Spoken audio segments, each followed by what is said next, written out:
말라기 2장 10절에서 16절 말씀을 가지고 열겹의 철갑이라고 하는 제목으로 함께 말씀 살펴보겠습니다. 학식이 풍부하고 재능도 많아 진사시험, 곧 옛날 나라에서 진행된 과거 시험에 좋은 성적으로 합격한 왕광원이라는 사람이 있었습니다. 그는 합격한 이후에도 자신이 가진 재능과 지식을 가지고 분명히 성공하여 높은 자리에 올라갈 수도 있었을 텐데, 그는 노력보다 다른 데 많이 좀 귀를 기울였던 것 같습니다. 애를 썼던 것 같습니다. 그것은 바로 아부였습니다. 그는 권세가들을 찾아가서 열심히 아양을 떨기 바빴습니다. 새로운 옷을 입고 나타난 권세가들을 보면서 아이고 날이 왜 이렇게 옷이 예쁘신지요? 라고 말도 하고, 또 시를 쓴 권세가들의 시를 읽고는 아이고 날이 제가 100번 죽었다 깨어나도 이런 시를 쓸 수 없을 것입니다 라며 아양을 떨고 아부하기에 바빴습니다. 그러다 보니 어느 날 한 권세가가 술에 취해서 매를 들고는 왕광원에게 너가 한번 이 매를 마셔보겠느냐라고 이야기를 했다고 합니다. 그러자 왕광원은 선뜻 제가 저항하지 않겠습니다라고 대답했습니다. 그러자 그 권세가는 매우 매질을 하였습니다. 분명히 왕광원도 관리이고 과거 시험에 합격한 자인데도 불구하고 그 권세가가 매를 때리는 대로 맞았습니다. 그리고 주변에서 이를 지켜보던 하인들을 비롯하여 많은 사람들이 비아냥거렸습니다. 이를 들은 친구가 그에게 찾아와 한마디 건넸습니다. 그대는 어찌 수모를 모르는가? 어찌하여 그 같은 창피한 모욕을 당하는 가운데도 이 그 모든 것들을 참아냈단 말인가? 왜 싸우지 않고 왜 저항하지 않고 그 모든 매를 다 맞았는가? 자네는 그게 말이 된다고 생각하나? 라고 하자 왕가원은 평소와 같은 얼굴로 그런 사람에게 잘 보이면 나쁠 것이 없지 않냐라고 천연덕스럽게 대답했다고 합니다. 이 소식을 들은 사람들은 왕광원의 얼굴이 10겹의 철겹과 같다라고 하여서 여기서 철면피라고 하는 말이 유래가 되었다고 합니다. 매를 맞는데도 불구하고 수치스러운 일을 겪는데도 불구하고 낯빛 하나 변하지 않고 그저 그 상황을 덤덤하게 이야기하는 모습을 가리켜 10겹의 철갑을 철면피를 쓴 것 같다라는 말이 유래되었던 것이죠. 그런데 성도 여러분, 오늘 본문에도 왕광원과 마찬가지로 수치를 모르는 10겹의 철갑을 둘러쓴 것 같은 이들이 등장합니다. 그들은 바로 유다의 백성들이었습니다. 그들은 하나님께서 보시기에 가증한 일을 행했습니다. 사람들이 보기에도 악해 보이는 일을 행했습니다. 그렇다면 부끄러워할 줄 알아야 하는데, 하나님 앞에 나와 자복하고 회개하는 마음을 가져야 될 텐데, 도리어 하나님께서 이를 책망하시자 주님 우리가 무슨 일을 했습니까? 왜 우리에게 이와 같이 말씀하십니까? 라며 대꾸했습니다. 그렇다면 그들은 이와 같이 대답했던, 이처럼 천연덕스럽게 대답할 수 있었던 이유가 무엇이며 과연 그들을 향한 하나님의 반응은 무엇입니까? 오늘 이러한 내용을 통하여서 어쩌면 우리도 하나님 앞에서, 또한 옆에 있는 성도들 옆에서 우리도 이러한 모습을 가지고 있었던 것은 아닌지, 우리가 잘못 행하면서도 철면피를 뒤집어 쓰고 내가 뭐 잘못했나? 내가 뭐 그렇게 큰 실수를 했나라며 신앙생활을 하고 있는 것은 아닌지 돌아보는 시간이 될 수 있기를 소망합니다. 10절에서 소개하는 것처럼 하나님과 이스라엘의 관계는 이방의 어떠한 종교와 같이 단순히 신과 백성, 신과 사람의 관계가 아니었습니다. 10절 말씀에 하나님과 이스라엘의 관계를 어떻게 정의하고 있습니까? 하나님은 그들을 지으신 창조주였고 하나님은 그들을 자녀로 삼아주신 아버지였습니다. 따라서 이스라엘 백성들은 자신을 지으신 창조주의 목적대로 살아야 했습니다. 또한 자신들을 사랑하여 품어주신 그 아버지의 말씀대로 살아야 할 필요가 있었습니다. 그러나 우리가 잘 아는 것처럼 이스라엘 백성들은 자신을 지으신 그분의 목적으로부터, 자신을 사랑하여 그들에게 많은 이야기를 해줬던, 권고와 훈계를 하셨던 그분의 말씀으로부터 수없이 벗어났습니다.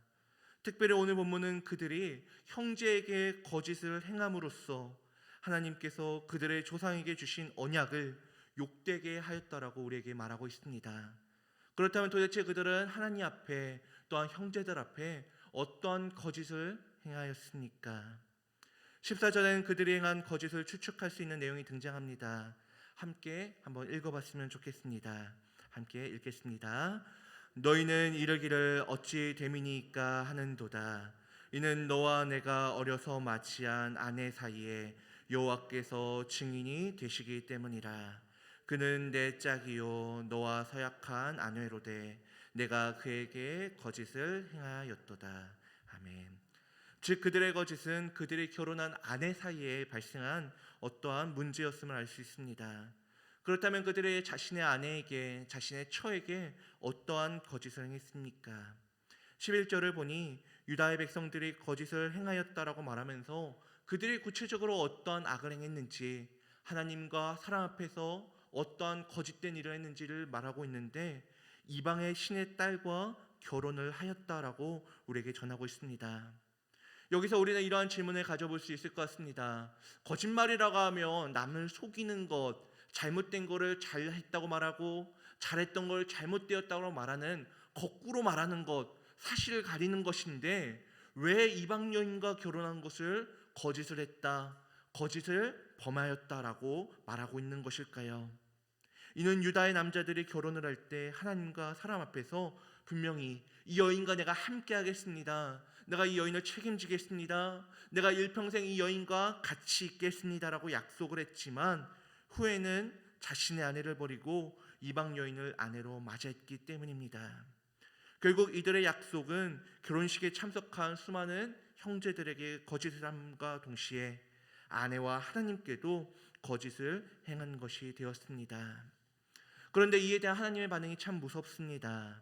하나님은 이들의 행위에 대하여 너희가 언약을 욕되게 하였다라고 말할 뿐 아니라 가증한 일을 행하였다라고 말씀하시며, 이 일을 행한 자는 누구든 여호와께서 야곱의 장막 가운데 끊어버리겠다라고 말씀하십니다. 하나님의 백성으로부터 내치신다는 것이죠. 심지어 하나님의 백성으로부터 내침의 대상이 된 이들이 하나님 잘못했습니다, 저희를 받아주시옵소서라며 제사를 드릴지라도, 어떠한 봉헌물을 가져올지라도 하나님께서 그들을 용서하지 않으시고 그들을 자신의 백성으로부터 끊어버리겠다라고 말씀하시는 것을 우리는 본문을 통해 확인하게 됩니다. 그런데 생각해 보시기 바랍니다. 거짓말 한 번 하였다고 해서 우리가 이러한 처벌을 받는다고 한다면, 우리가 살면서 어쩌면 몇 번이고 수백 번, 수천 번 나의 유익을 위하여서, 나의 만족을 위하여서, 위기를 회피하고 관계를 제대로 쌓기 위하여서 우리가 살아가면서 수없이 많은 거짓말을 하는데, 우리가 이렇게 거짓말을 할 때마다 하나님께서 나타나셔서 너가 왜 형제를 속였느냐, 너가 왜 가족을 속였느냐, 너가 너의 유익과 만족을 위하여서 어떻게 그러한 일을 할 수 있겠느냐, 내가 이제는 너를 하나님의 백성으로 삼을 수 없겠구나, 내가 더 이상 너의 아버지가 될 수 없겠다, 내가 너의 관계를 정리해버리겠다라고 말씀하신다면, 과연 우리 중에 누군가 과연 하나님의 백성으로, 하나님의 자녀로 살아갈 수 있겠습니까? 그러나 우리는 하나님께서 이와 같이 반응하신 이유가 단순히 유다의 백성들이 10계명 중 9번째 계명 거짓을 말했기 때문만은 아니라는 것을 알아야 합니다. 신명기 7장 3절을 보면 하나님께서 모세를 향하여서 이스라엘 백성들에게 한 가지 율법을 말씀하시는 내용이 나옵니다. 그것은 바로 우리가 잘 아는 말씀, 너희는 이방인들과 통혼하지 말라고 하는 이야기입니다.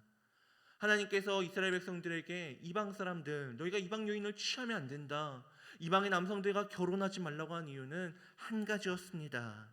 그것은 바로 유대인의 민족적 순수성, 즉 유대인의 혈통 유지를 위한 것이 아니었습니다. 4절에 이어지는 4절 말씀처럼 그들의 신앙적 순수성을 보존하기 위해서 하나님은 이방 여인들, 이방 남자들과 결혼하지 말라고 하셨던 것이죠. 하나님께서 유대인들의 신앙적 순수성을 보존하시고자 했다는 것이 과연 무슨 뜻입니까? 우리가 앞서 10절에서 살펴본 대로 그들이 자신을 만드신 하나님만을 주인만으로 섬기기를, 사랑으로 앞길을 인도하시고 능력의 오른팔로 그들을 보호하시는 하나님만을 아버지로 그들을 따르며 살아가기를 바라셨다는 것이죠. 마음을 다하고 뜻을 다하고 힘을 다하여 내 하나님 여호와만을 사랑하기를, 그리고 그들을 사랑하시는 하나님 안에서 참된 행복과 만족을 누리기를 바라며 하나님은 그들에게 율법을 주셨습니다. 그러나 유다의 백성들은 자신의 어떤 유익과 만족으로 말미암아 이러한 하나님과의 관계를 깨뜨렸습니다. 이방 여인과 결혼함으로 이러한 하나님의 기대를, 하나님께서 그들에게 주신 언약을 무너뜨렸던 것이죠.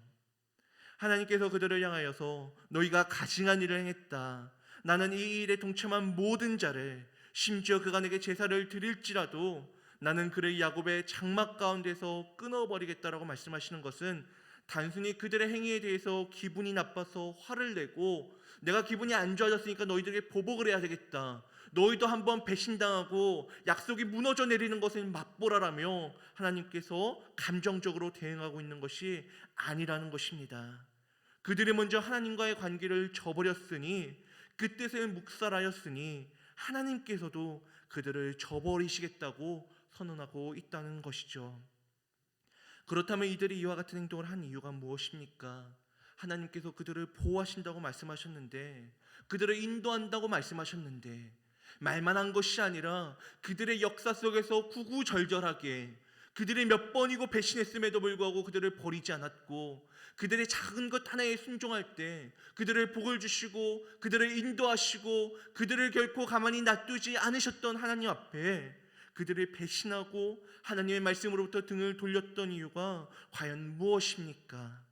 우리는 그 힌트를 어쩌면 인류의 최초의 범죄인 아담과 하와의 선악과 사건에서 찾아볼 수 있습니다.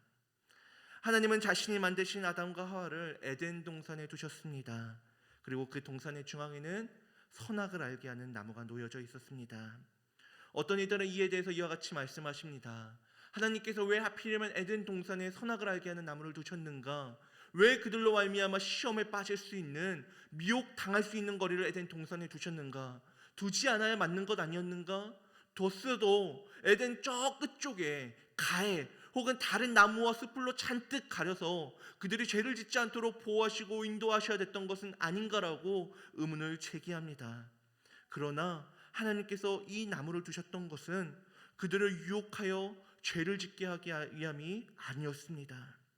생육하고 번성하여 땅에 충만하며 땅을 정복하며 모든 생물을 다스릴 수 있는 권한을 받은 인간이 창조주 하나님을 기억할 수 있도록 하는 장치, 이 유일한 장치가 바로 이 나무였다는 것입니다.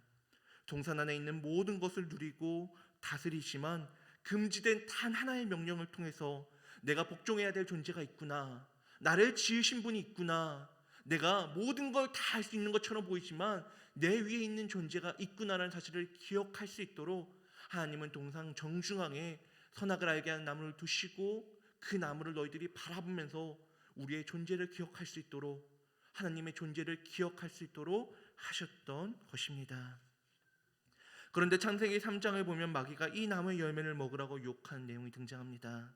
이를 먹으면 하나님과 같이 된다라는 내용을 가지고 말이죠.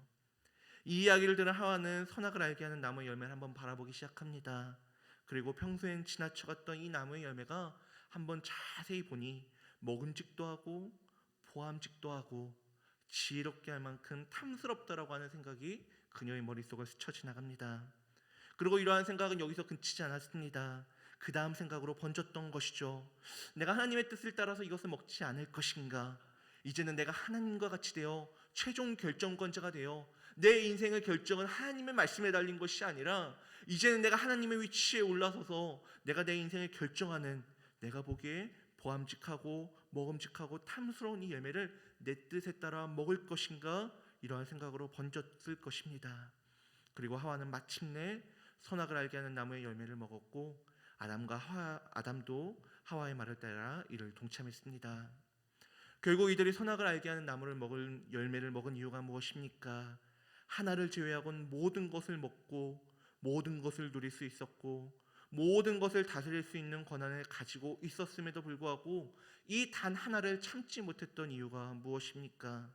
내가 하나님의 자리에 앉아 하나님의 뜻이 아닌 내 뜻대로 살고 싶다는 생각, 하나님의 방식이 아니라 내 방식대로 행복해지고 싶다는 생각 때문이지 않습니까? 유다 백성들도 마찬가지였던 것 같습니다. 그들은 모세로부터 하나님께서 주신 명령과 규례를 들었습니다. 그리고 그 명령과 규례가 다름 아니라 너희들의 행복을 위하여, 하나님의 백성의 행복을 위하여 주신 것임을 그들이 들었습니다. 그것뿐입니까? 하나님의 말씀을 지키는 자에게는, 주님을 사랑하는 자들에게는, 내 계명을 지키는 자들에게는 천대까지 은혜를 베푸신다는 말씀을 그들은 수없이 들었을 것입니다. 그럼에도 이들이 하나님의 말씀에 순종하지 않았던 이유가 무엇입니까? 이방 여인을 취했던 이유가 무엇입니까? 복을 받지 않고 싶어서 그랬던 걸까요? 행복해지고 싶지 않아서 그랬던 것일까요? 나는 이제 더 이상 행복해지고 싶지 않다. 나는 불행해지고 싶다. 내 삶에 슬픔이 가득 찼으면 좋겠고 나는 이제 하나님 없이 고통스러운 인생을 살고 싶다라고 하는 생각이 그들의 마음 가운데 찾아와서 그랬을까요? 결코 그렇지 않았을 것입니다. 그들도 행복하고 싶었을 것입니다. 누구보다 잘 살고 싶었을 것입니다. 다만 이제는 그 행복의 비결이 내가 잘 삶의 이유가 하나님의 방식이 아니라 내 방식대로 내 뜻대로 이를 누리고 싶었던 것이죠. 바로 그 대표적인 모습이 오늘 본문에서는 어려서 결혼한 유대의 여인을 버리고 내가 보기에 예쁜 아리따운 어쩌면 하와가 그 열매를 보고 바라보며 생각이 들었던 것처럼 먹음직도 하고 보암직도 하고 지혜롭게 할 만큼 탐스럽다고 하는 생각을 가졌던 것처럼 이 유대의 백성들도 이방의 여인들을 보며 참 아름답다, 예쁘다, 탐스럽다라고 하는 그러한 생각을 가지고 분명히 금했던 하나님의 말씀이 있지만 내가 원했던 것을 취했던 것이죠. 이에 하나님께서 그들을 책망하시고 벌하시겠다고 하자 그들은 어떻게 반응을 합니까? 어쩌면 아담과 하와가 그들을 향한 책망, 하나님의 벌을 회피하고자 했던 것처럼 유다의 백성들 또한 어찌 됨이니까라고 하나님께 반문합니다. 이 말이 가리키는 의미가 무엇입니까? 주님, 언제 우리가 가증한 일을 행했습니까? 주님, 저희가 언제 그러한 일을 했습니까? 라며 오리발을 내밀며 자신에게 임할 화를 부정하고 있는 것이죠. 사랑하는 성도 여러분, 우리 하나님의 말씀에 순종하는 것이 복되다는 사실을 너무나도 잘 알고 있습니다. 우리 성도님들 신앙생활 10년, 20년, 30년 길게는 어쩌면 제가 여태까지 태어나서 살아왔던 인생보다 더 많은 시간을 신앙생활하고 교회를 다니시며 주님의 말씀에 순종하는 것이 복되다라고 하는 말씀을 들으셨을 것입니다. 심지어 우리는 기록된 말씀을 통해서 그리고 수를 헤아릴 수 없을 정도로 인터넷에 올라오는 설교 영상들을 통해서 하나님의 말씀에 순종하는 것이 복되구나, 신앙생활하는 것이 정말로 참된 만족과 행복이 있는 길이구나, 주님을 따르는 그 길만이 우리의 길이요 진리요 생명이라는 말씀을 수천 수만 수백만 번을 우리가 들어왔지 않습니까? 그럼에도 우리가 하나님의 말씀대로 살지 않는 이유가 무엇입니까? 우리가 오늘 하루를 또 하나님의 말씀에 순종함이 아니라 내 뜻대로 죄로 악으로 가득 채웠던 이유가 무엇입니까? 오늘 여전히 하나님의 말씀을 읽고 묵상하고 그 말씀에 따라 사는 것보다 내 뜻을 따라 행했던 이유가 무엇입니까? 어쩌면 우리도 유다 백성들과 마찬가지로 행복을 바라되 형통을 바라되 내 뜻대로 내 방식대로 행복해지기를, 평안해지기를 바랐기 때문이지 않습니까? 그러나 그 뜻은 결코 우리의 뜻이 아니라는 것을 우리 성도님들 기억해야 합니다. 우리는 동굴 속에서 홀로 숫자가 그려진 종이를 많이 얻어야, 돈을 얻어야지 내 인생이 행복해지는구나, 내가 더 높은 자리에 올라가야지 내 인생이 잘 되고 즐겁구나라는 사실을 우리는 동굴 속에서 결코 혼자 깨달았지 않았습니다. 세상을 살아가며 돈을 많이 벌어야지 행복하다는 목소리를 들으면서 학업을 하며 인생을 살아가며 회사 생활을 하며 더 높은 데 올라가야지 잘 살 수 있단다, 평안하단다, 문제가 없다고 하는 그 목소리를 들으면서 우리는 그렇게 생각하게 된 것이죠. 그리고 그 목소리의 이면에는 누가 있습니까? 공중의 권세 잡은 자 마귀가 있습니다. 아담과 하와를 유혹하고 범죄하게 했던 마귀는 오늘날 우리에게도 화려하고 아름다운 세상의 무언가와 그것을 움켜쥐고 행복해하는 사람들을 보여주면서 너희도 저들과 같이 살라, 내 인생의 주인이 되어라라고 우리에게도 이야기하고 있습니다. 사랑하는 성도 여러분, 우리 모두는 행복한 삶을 살길 바랍니다. 여기 있는 우리 성도님들 중에서 불행하고 싶다, 슬프고 싶다, 괴롭고 싶다라고 생각하는 성도님들 한 분도 없을 것입니다. 만약 그렇지 않다면 하나님께서 내가 오늘 내 행복을 위하여 내게 명하는 여호와의 명령과 규례를 지키지 않을 것이냐라고 말씀하시지도 않았을 것입니다. 이처럼 우리는 어쩌면 우리가 행복을 구하는 것, 행복을 추구하는 것은 우리에게 있어서 당연하다는 것이죠. 또한 하나님은 우리에게 항상 기뻐하라고 말씀하심으로써 우리가 기뻐하며 사는 것이 당연하다라고 말씀하시지 않았습니까? 문제는 우리가 행복을, 그 평안을 어떻게 누릴지에 달려 있습니다. 앞서 말한 것처럼 마귀는 자꾸 우리에게 너가 보기에 좋아 보이는 것을 취해라, 그것을 얻기 위해 바쁘게 돌아다니고 힘써 경쟁하라라고 부추깁니다. 그러나 우리를 만드신 창조주 하나님을 우리를 만드실 때 그러한 원리로 만들지 않았습니다. 우리를 사랑하시는 하나님 아버지는 우리가 정말로 바라보고 닮아야 할 그분은 우리가 그렇게 살기를 원하지 않으십니다. 하나님은 우리가 원하는 것을 취하여 잠깐 만족을 누리는 것이 아니라 하나님이 말씀하시는 것을 취하고 순종하여 영원하고 참된 만족을 누리기를 바라십니다.